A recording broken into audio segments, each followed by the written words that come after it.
Hi, I'm Emily Savage, and I'm coming to you from Madison, Wisconsin. I'm an advocate and host of the Self-Determination channel. I am a self-advocate with the Living Well grant with People's First. I am a member of Love Inc. I have taught the Safe and Free to the Love Inc. Junior Peer Support Group. I'm happy to be with you today at the 2021 Self-Determination Conference. The Self-Determination Conference is an opportunity to make our voice heard. It is important to let others know how people with disabilities make a difference in our communities and the world every day. In the next 45 minutes, you will hear from 4 Wisconsin advocates who have broken barriers and risen above other expectations. Their stories are living examples that disability does not mean inability. Thank you for joining us.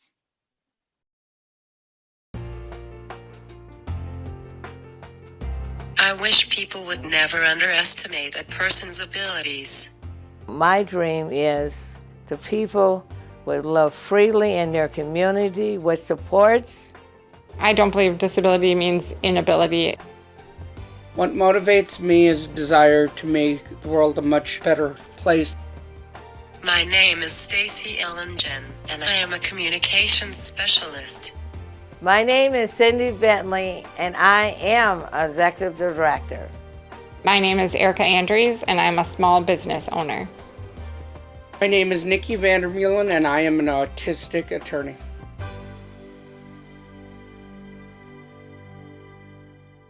Good morning, everyone.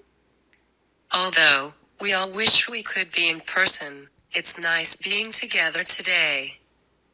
I'm in Oshkosh, Wisconsin, and this is my story. Due to complications during birth, I have athetoid spastic cerebral palsy. In my case, it affects all of my muscles. I can't walk or talk very well, but that doesn't stop me from living a successful life. I use an electric wheelchair to get around, and I use an app on my phone to communicate. I'm so excited to see them. I know, it's been a year plus. Growing up, my parents had the same expectations for me as they did for my younger sister. My sister and I would fight, and I'd get in trouble just like any other kid. From kindergarten on, I was in regular classes. I had a one-on-one assistant that helped me in the classroom every day. I had accommodations like extra time on tests and someone who took notes for me. Even though assignments took me much longer to complete, I never had any assignment modifications. I wanted to be just like everyone else. I must say, I had an excellent schooling experience. Since I was in regular classes from the beginning, classmates got to know me and accept me for who I was. I was also involved in extracurricular activities like Student Council and National Honor Society. These activities helped me fit in even more. My classmates saw me at activities outside of the school day, and that just further showed that I was no different. I had awesome friends who I am still close with to this day. After graduating high school, I went to college at UW-Whitewater and lived in a regular dorm. I didn't have a roommate because I had so much equipment that I had to bring along. Some of my personal cares were also done in my room, so having another person living in the room wouldn't have been appropriate. Going away to college had a huge impact on me. I grew up there. I proved to myself and others that, with the right supports, I could live independently. Not only did I earn a degree in journalism, I also learned so much about life. For me, college was so much more than just the academics. It took me a little longer to graduate because I was only able to take the minimum number of credits for the first few years, but it's okay. It was the best 6 years of my life. Today I live alone in my apartment in Oshkosh. I have caregivers who help me. I've been hiring and scheduling all of my own caregivers for over 5 years now. It's a lot of work, and can be incredibly frustrating at times. As we all know, the caregiver shortage hasn't disappeared. It's a constant struggle to find workers and fill shifts. I'm fortunate that my parents are still able and willing to help me when I'm unable to fill a shift. In terms of work, my journey has been a crazy one. An insurance company deemed me unemployable at 4 years old without even meeting me. Of course, I don't remember that, but that's what my parents tell me. That has always stuck in the back of my mind. I knew I could prove them wrong. I have, over and over. After college, I designed ads for coupon magazines from home. I started my own graphic design and social media business. Since 2014, I've been working for Control Wisconsin as their communications specialist. Control Wisconsin is an organization that supports self-determination and self-directed supports for people with disabilities and older adults. I run the Self-Determination Network, which is an online community for people who support self-determination and self-directed supports. In addition to work, I am a volunteer advocate, and I sit on various disability advocacy boards. I'm also one of the hosts on the Self-Determination YouTube channel. Action! Hi, self-advocates! My name is Ashley! I'm Stacy. Philip! Hi, I'm Cindy. We started the channel to give us a place where we can be seen and heard. It's by self-advocates or self-advocates? Self-advocates decided to create the channel. It has a lot of great videos on advocacy and self-determination. Success stories. Challenges. Tips and advice. That's what you'll find here! I also host my own video blog called Stewing with Stacy. I never would have dreamed that I'd be as involved in disability advocacy as I am. It's been a long road with a few bumps, but that's life.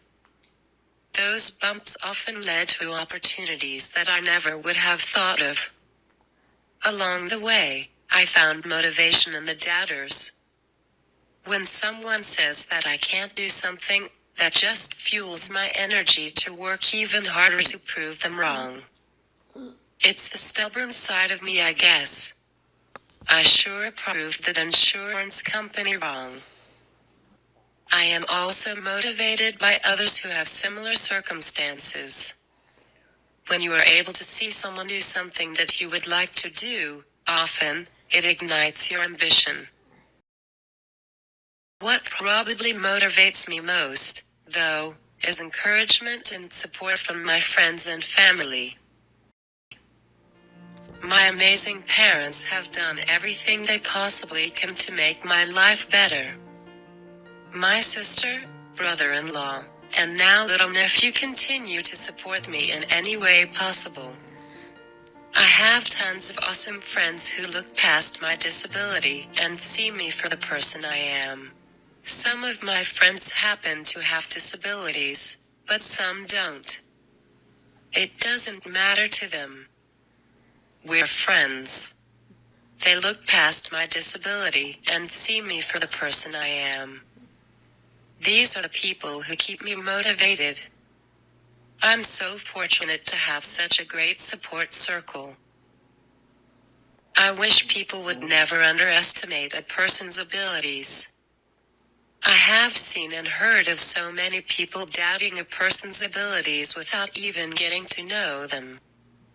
I have a visible disability, so people naturally have some preconceptions about me. I get it. Without knowing it, everyone judges people by appearance. I'm guilty of doing it too. We need to try to stop doing it. As cliche as it sounds, the saying, "Don't judge a book by its cover," is very relevant. We need to stop underestimating people with different abilities. My favorite quote from a children's book I read years ago is, "I'm a person who happens to have a disability, but that doesn't mean that I'm a disabled person." I think that quote really sums it up. People have all different abilities, but that doesn't mean we're incapable. If I could change one thing about the service system, it would be the long-term care system for adults with physical disabilities. Thankfully, we have Iris, but it isn't perfect. I'll be honest, I know my years of living independently in an apartment are numbered. The reality is that when my parents get to an age where they're no longer able to be my backup care support, I'll likely end up moving to a facility.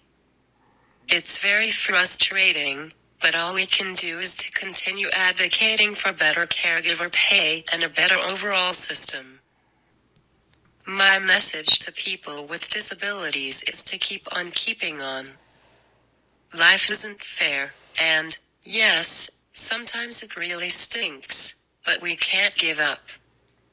We need to keep advocating and showing others what we can do when we have the right supports.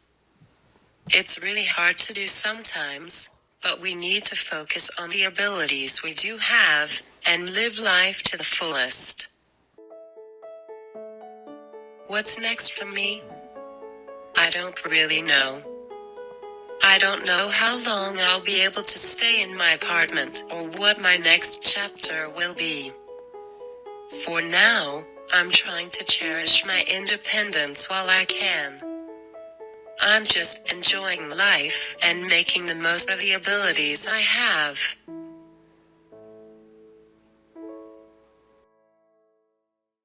Hello, everyone. I'm happy to be here today. I'm coming to you from Milwaukee. This is my story. I was born October 18, 1957, at the county hospital. I was born with fetal alcoholism and slight heroin and cocaine in my system. I was only given 24 hours to live. I was shipped off to the foster care system, and my mother was shipped to the Cheetah prison. It's a woman prison. The foster mother decided I should be dead, so she gave me third-degree burns. I was at St. Mary's Hospital, not expected to live, but somehow I lived through that. And then the state decided that I needed to be in their care. So I was awarded the state and sent to Southern Wisconsin Center in Union Grove, Wisconsin, where I did not have a voice or told what you could do, and everything was done for me. I was a very angry person. I cried a lot. No one was listening to me. The only good thing about the state institution was that I went to school, taught myself how to read, and joined Special Olympics. I was able to get my high school diploma, and I'm proud of that. But I went in there at a young age and got out when I was 26 years old. And that's when my life started. I had to have a guardian to get out of the state institution. And I was very scared to leave the institution. I didn't know anything but that home. My guardian said, I'll be there every step of the way, which she was. And I have lived in my apartment for 37 years, and I am very involved in my community. One thing I did do is I contacted the Special Olympic office to see if I could get on a team, and they found a couple teams. Been on North Suburban Special Olympic team for a long time. Through there, I met a person that asked me if I wanted to speak for Special Olympics. So it was Athlete for Leadership. And then I was nominated to be a global messenger for Special Olympic International. I traveled all over the world speaking on behalf of Special Olympics in my story, from Greece to Holland to Washington, D.C.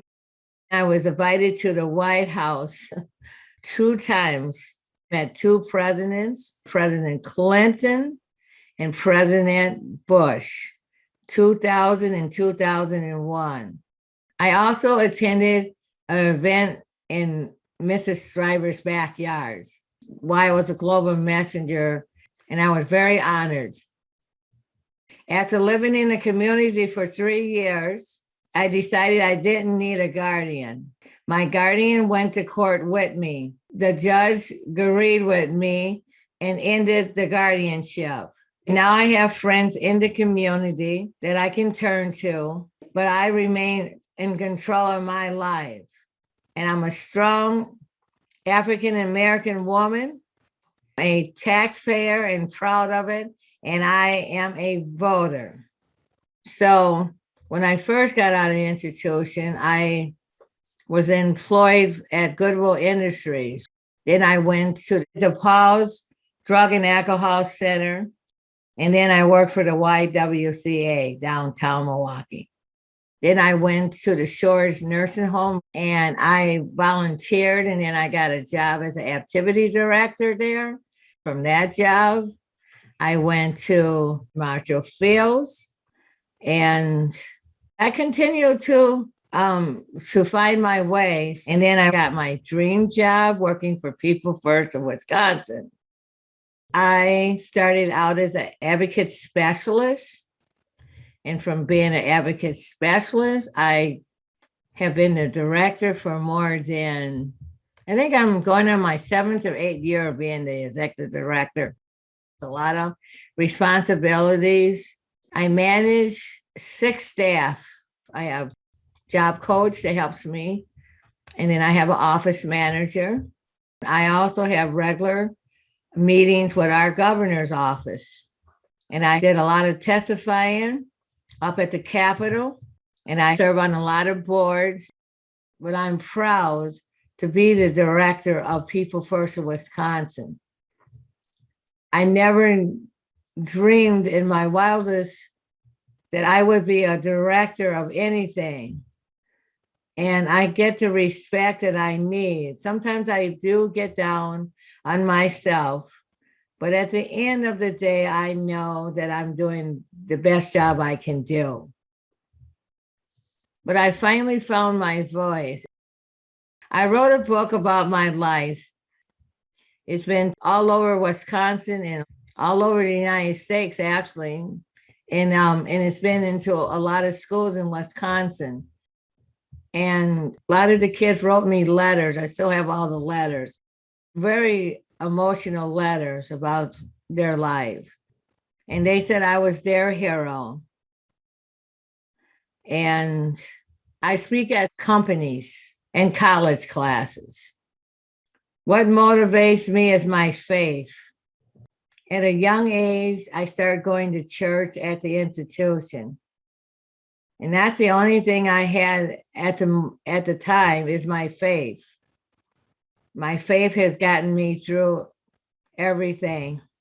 My greatest supporter, I think, has been my friends. But if someone I think that it really had inspired me was my former guardian.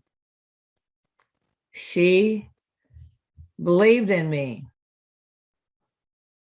And I will never forget how she helped me to become the person I am.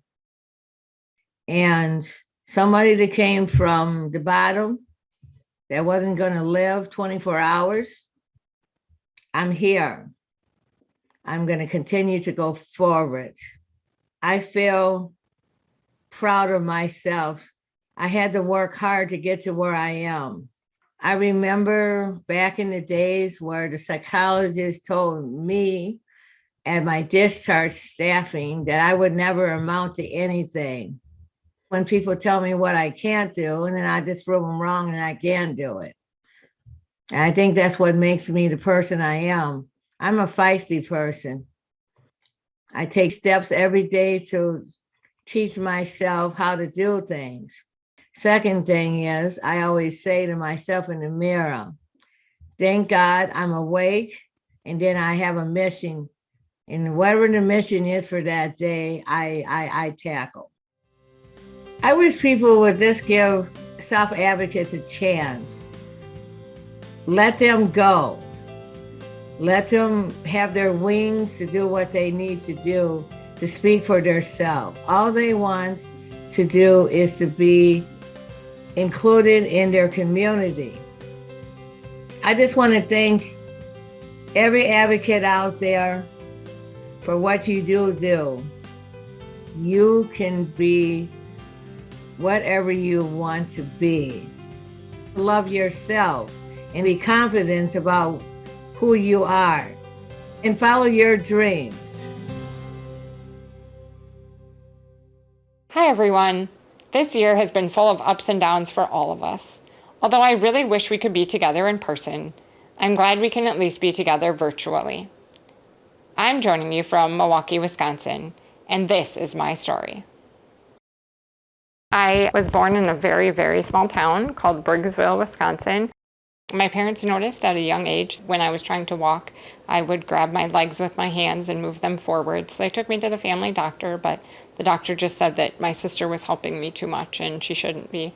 Then I got older and I still wasn't walking, so they did some testing and found out that I have spinal muscular atrophy, which is a form of muscular dystrophy. I was officially diagnosed at age 2.5.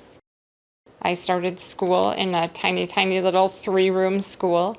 And I was the only person in a wheelchair in my entire school, but I had had all the same friends from my hometown growing up, so they didn't actually know any different.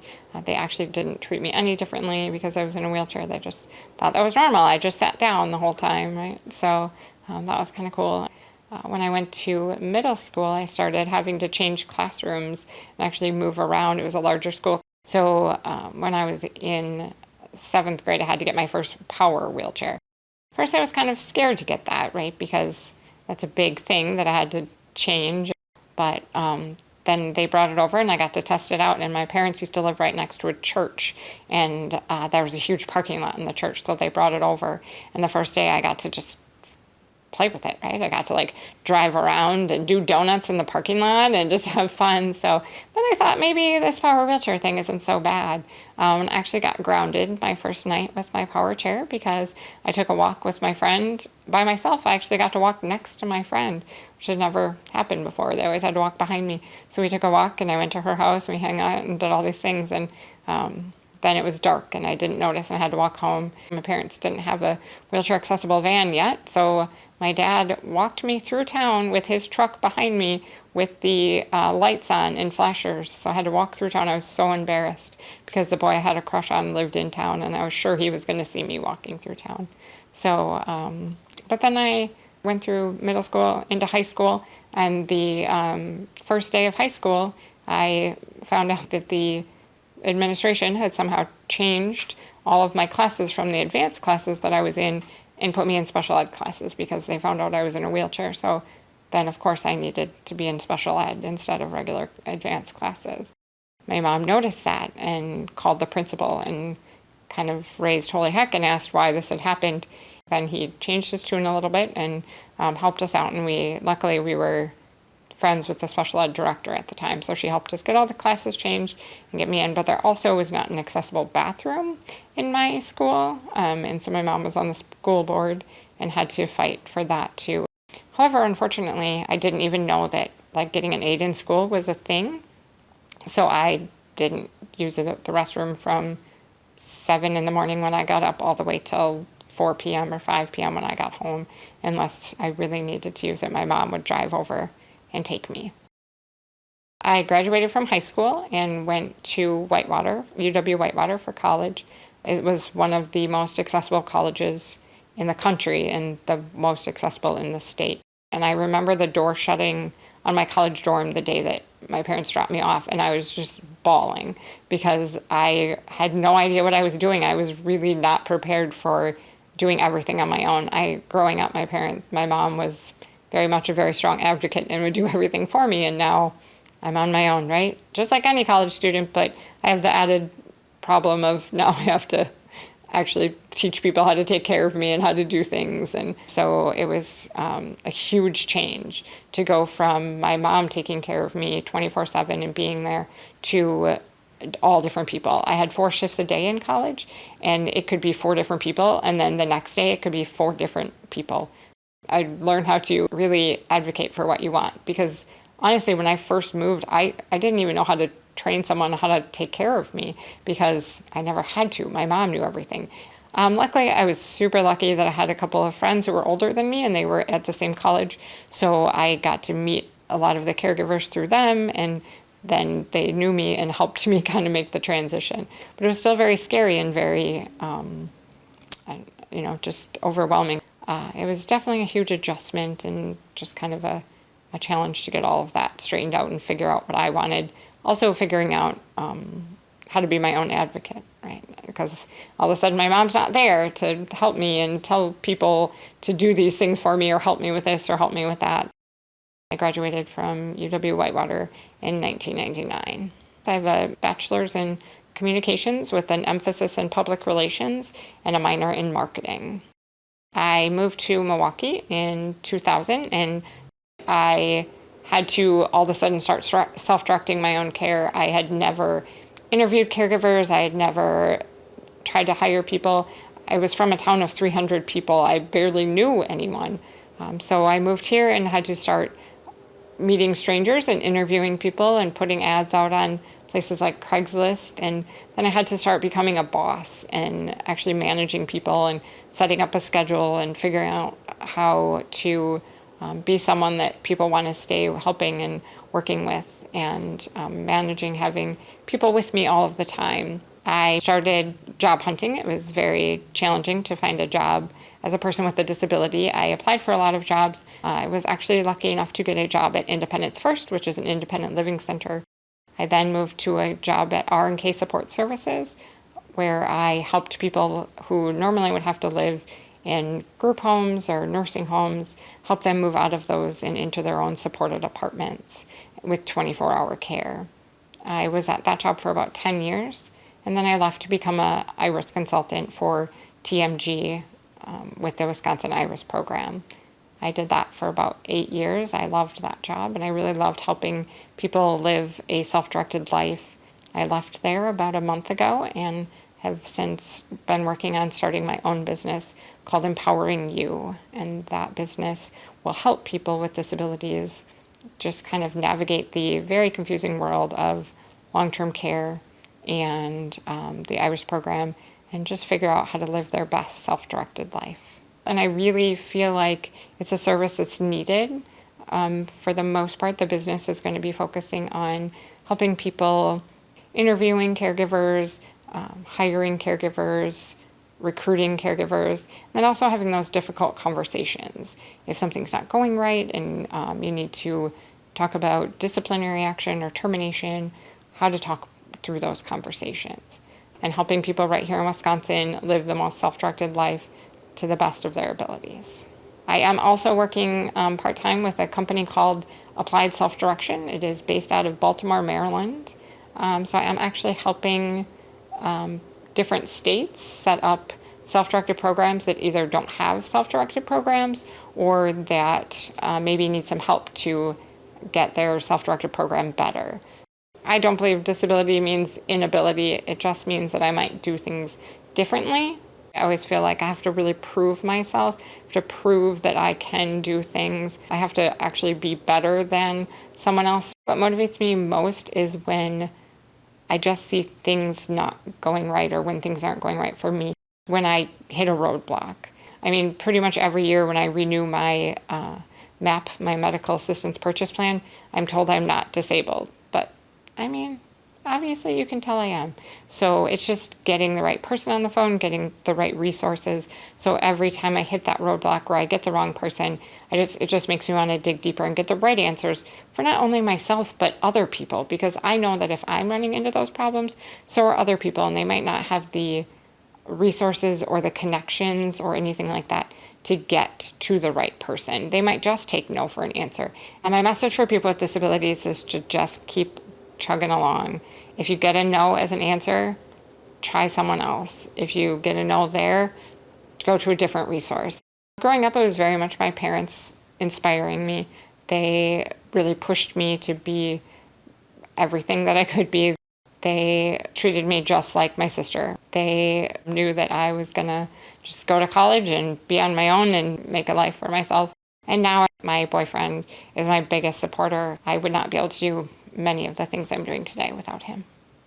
Things that I'm most proud of are actually coming from a very tiny town with no knowledge or supports in place, and actually moving to Milwaukee, which is a very large city, and actually navigating the system enough and finding caregivers to be able to live in my own apartment with my boyfriend and have 24-hour care and live independently.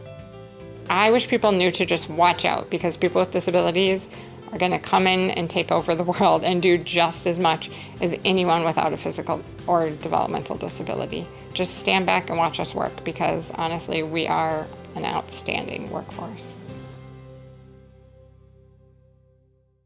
Good morning. I'm glad to meet all of you in a virtual sense. Hopefully in the future I'll get to meet all of you in person. I'm here today at the Self-Determination Conference to tell my story and explain why you need to keep a positive attitude and that your story is important.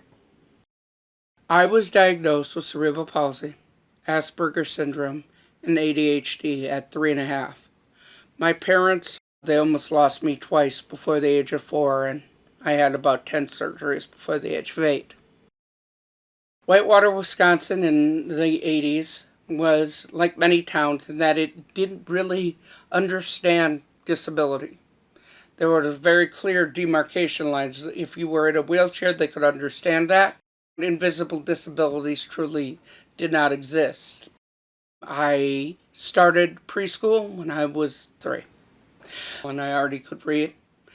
Unfortunately, we then suddenly stopped going, and found out that the school had called my mother and stated that I wasn't a candidate for school because they had watched me and I didn't know how to walk right or socialize properly, and therefore I was not going to be allowed in, which was completely legal at that time. The ADA, Americans with Disabilities Act, didn't pass until I was 12 years old.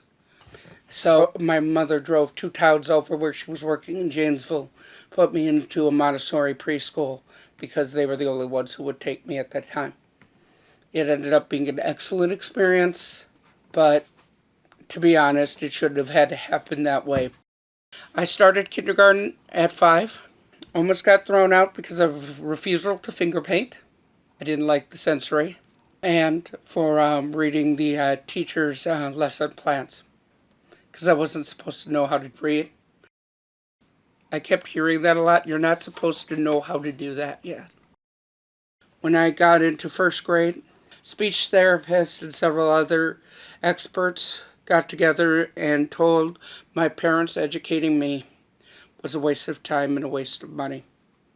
That I belonged to a school for the severely disabled, Lakeland Academy, because I would never write, I would never be able to learn, and that they just needed to accept that. At the time, my mom had to file grievance against her own school because she was a guidance counselor to allow me to get in. 2nd grade, I became an advocate. Mr. F didn't like kids who rocked back and forth like autistic kids do. So when my desk flipped over, he ordered the class of 8-year-olds to laugh at me. And being 8-year-olds, that's what they did. 2 weeks later, we were to write a thank you note because Mr. F, he was leaving us. And everyone wrote a thank you note except for one student, me.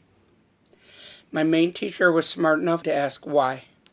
So I told her, one, she was so appalled by his behavior, she didn't let him teach for the rest of the time he was there by himself. And that stuck. No one listens to an 8-year-old normally.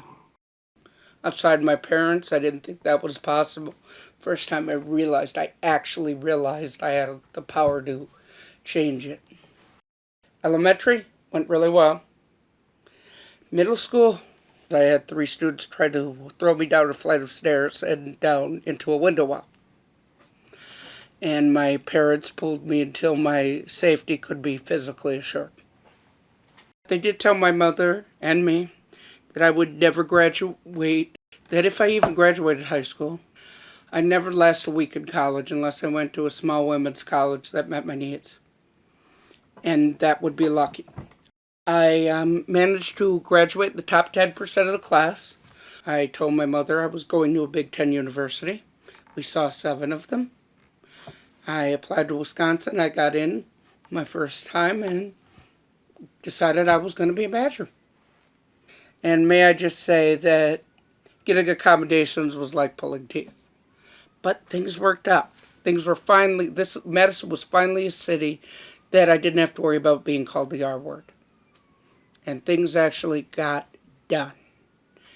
So I applied for law school, got in my first time, graduated Wisconsin law, 3 years, applied for 309 firms. And everyone that found out I was disabled, no one hired. And then I decided I was going to hire me. I approached my DVR counselor with that plan. I was told opening my own firm was a waste of time, a waste of money, and it was completely an unachievable goal. The best I could hope for was to make $2 an hour, and I should be happy with $2 an hour. So I opened up my own firm anyway, and I've been in this building since 2008. Started on the 9th floor and now in the 5th floor corner office. After 3 to 5 years of successful practice in a state bar, you can apply for membership in the United States Supreme Court Bar.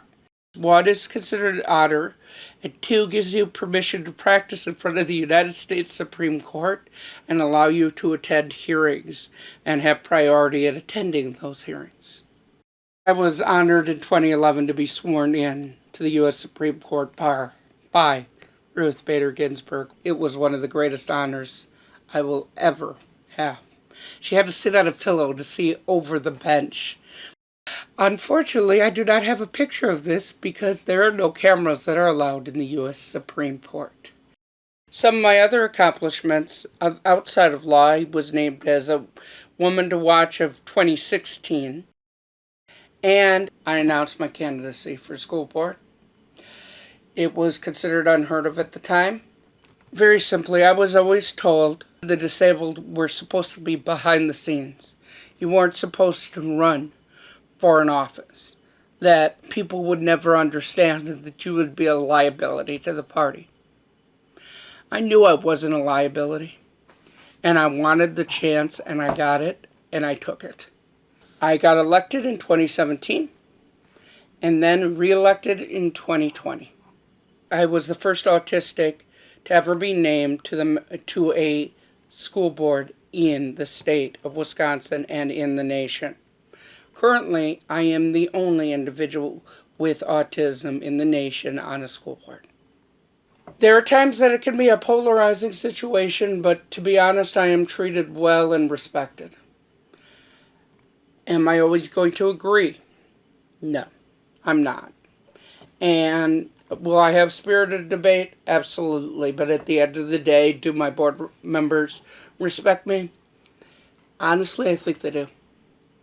And I know the parents do and the teachers do, because I get a lot of the mail thanking me, because sometimes you need someone who's actually lived it to truly explain the need for special education services. And I don't just mean in a special ed classroom, I mean integrated with every other student. My parents have been incredibly supportive. They are my main support system. because they put everything on the line. It was always making do with what you had and fighting for what was right. That was the most important. Having a strong network of family, some very good friends who are willing to drop anything if I need them. As for other role models, Ruth Bader Ginsburg is a big, big inspiration. What motivates me is a desire to make the world a much better place. I had a lot of accommodations and a lot of people who fought for me. I have that duty to pay that back. That means I need to be the advocate that a lot of people don't have, because I had people risk their jobs and to be able to advocate for me. Everyone has a way to play a role, not only in their own life, but they have a role in that community. And they need to exercise their voice. And by voice, I don't just mean human voice. Whether you use a device, the AAC device that helps you speak, whether you use sign, whether you use auditory processing tools, regardless of how you communicate, please communicate your vision to everyone. I wish people would understand that invisible disabilities exist. Oftentimes people make the assumption, oh, well, you look fine in this setting, so therefore you don't need any other accommodations, or you must be using your disability as an excuse. People don't see the behind the scenes and how much work it actually is to get my general activities done. And they don't always understand that. Or they assume that my grades were given to me. They got that in school. Your grades must have been given to you because they felt sorry for you. Or they let you in on a quota due to disability. Those were all told to my face. And plain and simple, I know I earned my way in. I have 2 more years on the school board. I have been suggested that I should apply for a fellowship in DC. It's called the Joseph P. Kennedy Scholarship. It's for individuals with disabilities. It allows them to be a lobbyist on the Hill for 1 year, and I would love to do that. My message for people with disabilities is this: don't let people try and tell you what you can and can't do. Because I've been told my entire life I'm not where I should be, that I have no chance, and that it's a waste of time. I know it's not a waste of time, and I've proved it. And there are 35 million individuals with disabilities in this country. If we all band together, we could actually create true change in this society.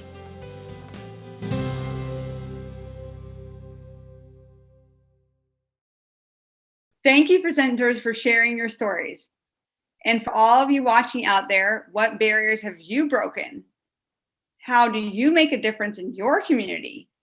We encourage you to share your stories with others and support and encourage each other along the way. Thank you, and have a good rest of the conference. Now go check out more exhibitors, micro businesses, and sessions.